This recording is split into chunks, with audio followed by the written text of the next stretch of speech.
ជំរាបសួរអ្នកទាំងអស់គ្នាសូមស្វាគមន៍មកកាន់មជ្ឈមណ្ឌលសិក្សាភាសាអង់គ្លេស Ednich តាមរយៈគេហទំព័រ ednich.com ថ្ងៃនេះខ្ញុំនឹងចែករំលែកជាមួយអ្នកទាំងអស់គ្នានៅមេរៀនមួយទៀតដែលតាក់ទងជាមួយនឹងលំហាត់វេយ្យាករណ៍ TOEFL ហើយលំហាត់នេះគឺជាលំហាត់ទី21ហើយដែលលំហាត់នេះយើងនឹងនិយាយអំពីការប្រើប្រាស់ពាក្យ enough នៅក្នុង sentence របស់យើងលំហាត់នេះគឺខ្ញុំដកស្រង់ចេញពីសៀវភៅនេះគឺ TOEFL Preparation Guide Clips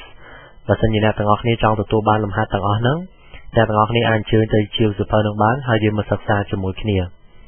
ចុះលំហាត់របស់យើងថ្ងៃនេះយើងមាន9ចឹងយើងនឹងដោះស្រាយលំហាត់ម្ដងមួយទី1 There were not enough people ឬក៏ people enough to have the meeting ចឹងគេឲ្យយើងជ្រើសរើសហើយតើយើងជ្រើសរើស enough people ឬក៏ people enough មុននឹងយើងអាចជ្រើសរើសបានតើអ្នកទាំងអស់គ្នាដឹងពាក្យដែលប្រើប្រាស់ជាមួយនឹង enough នឹងសិនចឹងកន្លែងនេះ people គឺជា noun ចឹងរបៀបប្រើប្រាស់ enough ឲ្យត្រឹមត្រូវគឺគេឲ្យដាក់ enough នឹងនៅពីមុខ noun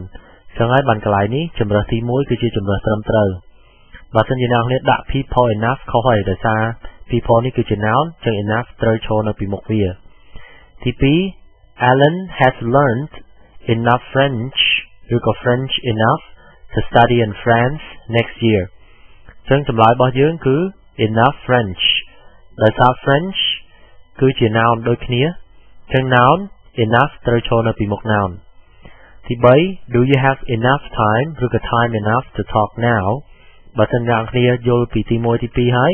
កន្លែងនេះទី3គឺយើងត្រូវជ្រើសរើស enough time ដូចគ្នាដោយសារពាក្យtime នេះគឺជា noun ចឹង enough ត្រូវចូលនៅពីមុខវាទី4 She drove enough fast ឬក៏ fast enough to win the race កន្លែងនេះគេប្រើប្រាស់ពាក្យ drove ជា verb ចឹងដើម្បី modify verb គឺគេប្រើប្រាស់ fast ដែលជា adverb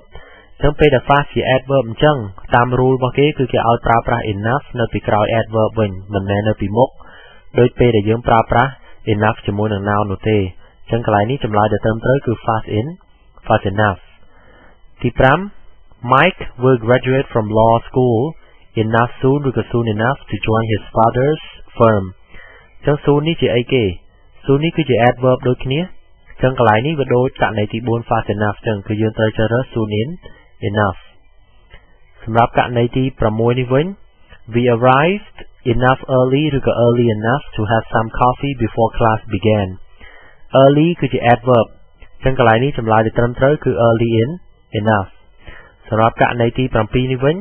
It has rained enough hard ឬក៏ hard enough to flood the low lying areas ចឹងកន្លែងនេះគឺយើងត្រូវជ្រើសរើសhard enough ដោយសារពាក្យ hard នេះគឺជា adverb បើសិនជាយើងដាក់ enough hard គឺយើងខុសហើយទី8 You should type enough slowly ឬក៏ slowly enough that you will not make an error ចឹងចម្លើយដែលត្រឹមត្រូវគឺ slowly enough ដោយសារ